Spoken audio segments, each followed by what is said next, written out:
Hello and welcome to Short Briefings on Long-Term Thinking. Thanks for joining us. I'm Malcolm Borthwick, Editor of Intellectual Capital at Baillie Gifford.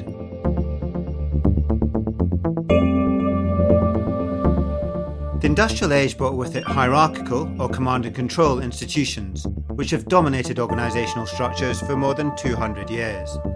But this model is now irrelevant in an increasingly global, complex and diverse world. Instead, Dee Hock, founder of what is now Visa Inc., argues that to survive and flourish, firms need to rediscover their sense of purpose. He pioneered the idea of the chaordic organisation. To discuss this, I'm joined by Gary Robinson, manager of the Baillie Gifford US Growth Trust, the American Fund and the Global Stewardship Fund.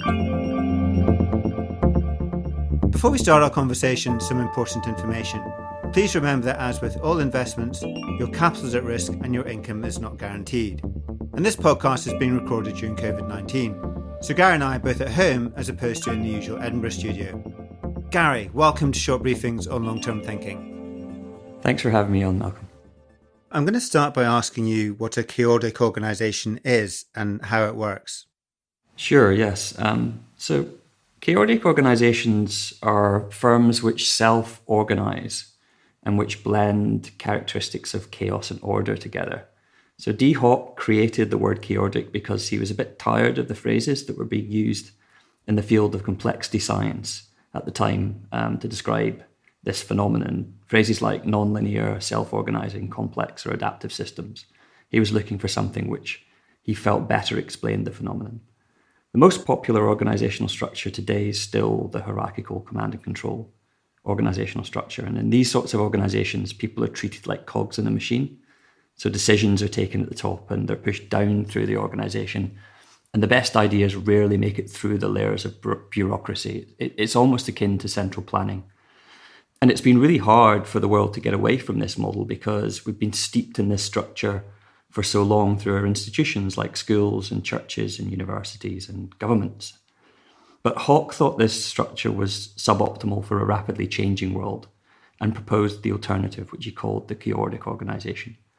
Chaordic organisations blend both alignment and autonomy. In chaordic organisations, the job of leaders is to inspire people by creating a compelling sense of mission and purpose, and by working with the employees to set broad principles which everyone in the organisation buys into. But then once that's done, the job of leaders is to get out of the way and give people autonomy to take decisions and innovate. As you mentioned, the word chaordic combines order and chaos. What do we mean, or what does Dee Hock mean by chaos in this context? I think by chaos, what it means is really a willingness of leaders to let go and to allow individuals the freedom to experiment and to make things happen. So it's that idea of autonomy and freedom that is meant by chaos, but it's not complete and utter chaos.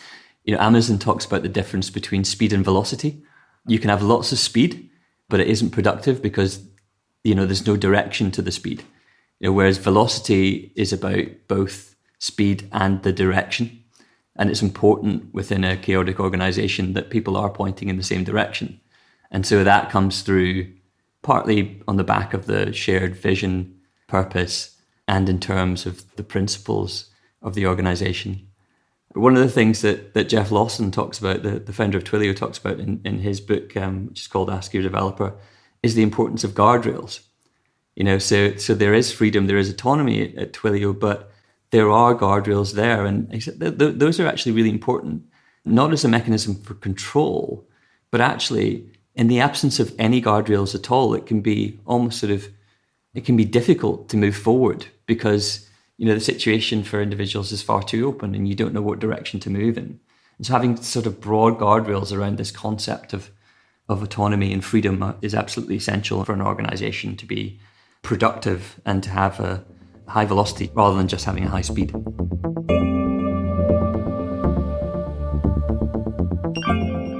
And how did Dee Hock transform Visa? So Dee Hock is the founder of Visa. It didn't exist before he came along. It's really interesting that he's not that well known, given the scale and influence of Visa as an organisation. And I think that partly reflects the philosophy that he espoused. And I first came across Dee Hock when I was reading about the history of the payments industry in the US. over Christmas when I was doing some work on a fintech company that we were considering investing in, and I ended up going down a bit of a rabbit hole, and I read Dee Hock's excellent biography, which is called One from Many. And what Hock achieved with Visa was truly extraordinary in my view. So Visa has its origins in the Bank Americard credit card system.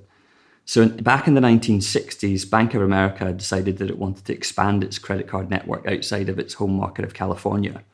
And it did that by licensing the Bank Americard product to banks in other states. And this enabled the network to grow really very quickly. So by the late 1960s, there were over 250 licensees of the Bank Americard product making up the network. And Dee Hock was one such licensee because he was the credit card manager at the Seattle National Bank of Commerce at the time. And Hock had been tasked with launching Seattle National Bank's Bank Americard program. And it was in the process of implementing this that he discovered just how much of a mess the Bank Americard network was in. You had over 200 banks in the network, but each had a different contract, and there was no standardization or automation or mechanism for dispute resolution. And so it was complete chaos, and there were huge fraud losses in the system and massive inefficiencies. And so Hock took it upon himself to fix this problem. And he thought the only way to really fix the problem was to create a new type of organization. He'd been thinking about organizational models very deeply for a long period of time. And what he wanted to do with the Visa network was to bring together all of these different banks, allow them to retain their independence, but ask them to sign up to a common purpose and a common set of principles and a common set of operating procedures. At the time, this was called NBI, but it would eventually change its name to Visa. And the fact that Dee Hock was able to bring together over 200 independent competing institutions to sign up, not only to a set of principles as they stood today, but also to their future evolution, was frankly astounding, I think.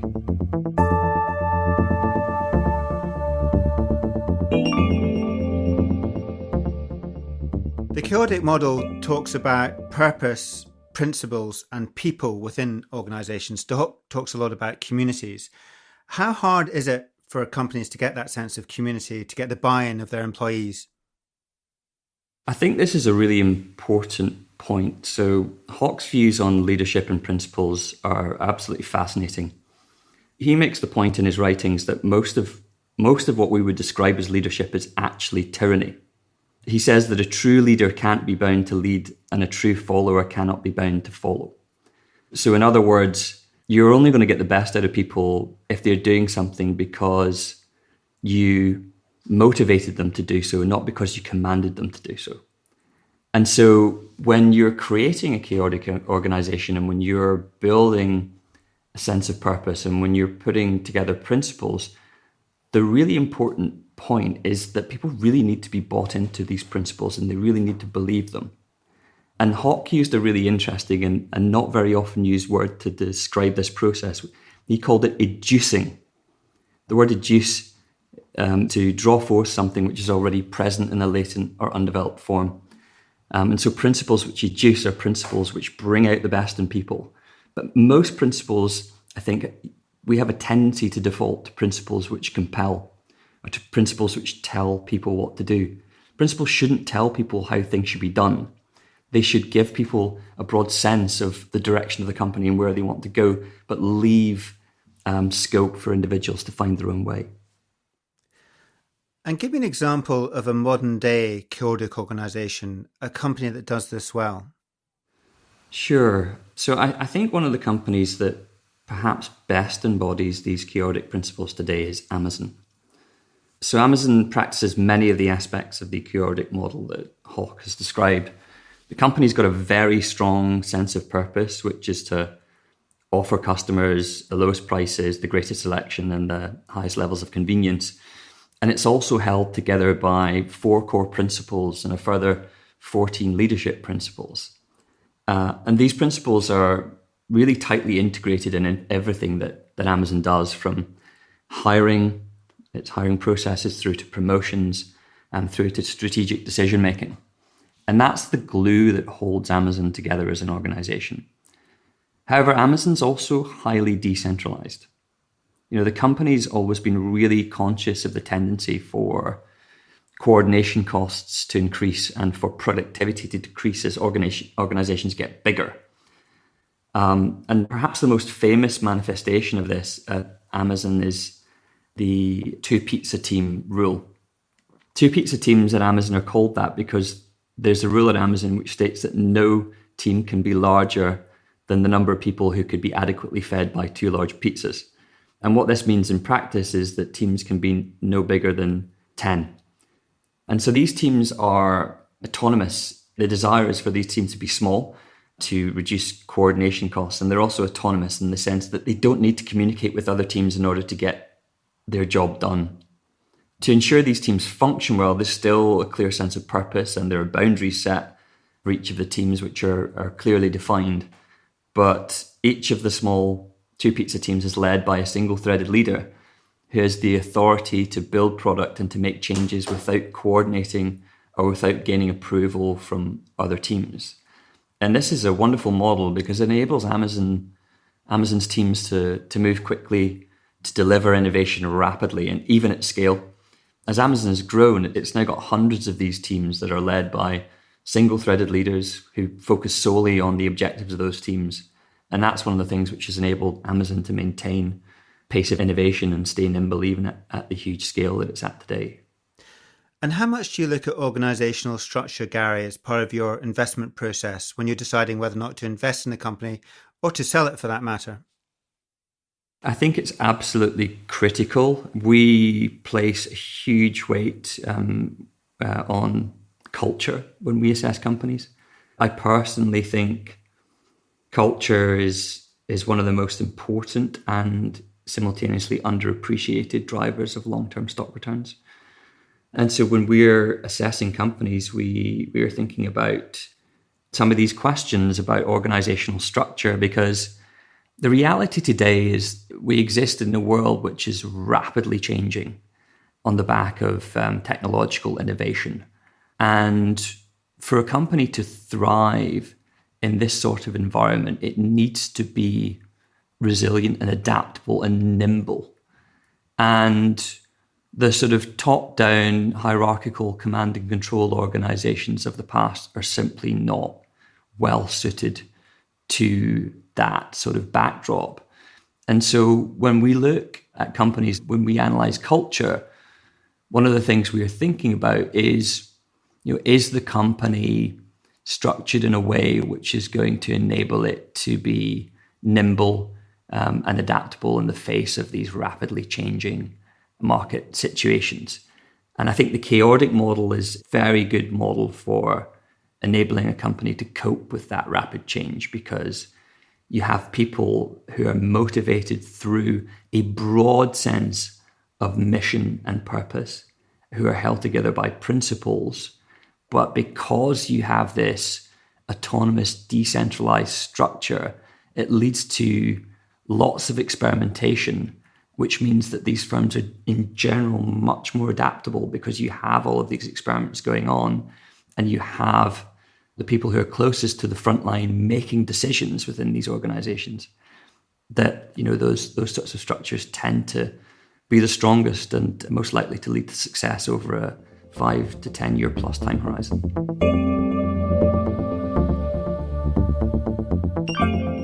Reading Dee Hock, you're constantly questioning yourself, challenging your own sense of ideas, your own situation. Is Baillie Gifford a chaotic organisation? Yeah, I think this is a really interesting question. I think Baillie Gifford does follow the chaotic model to a pretty significant degree. I think we have a strong sense of purpose as an organisation. In our shared beliefs, we talk about our purpose as being to add value for clients, to support companies and benefit society through thoughtful long-term investment. And that long-term thinking permeates everything that we do at Baillie Gifford, and it's enabled by our ownership structure, our partnership structure.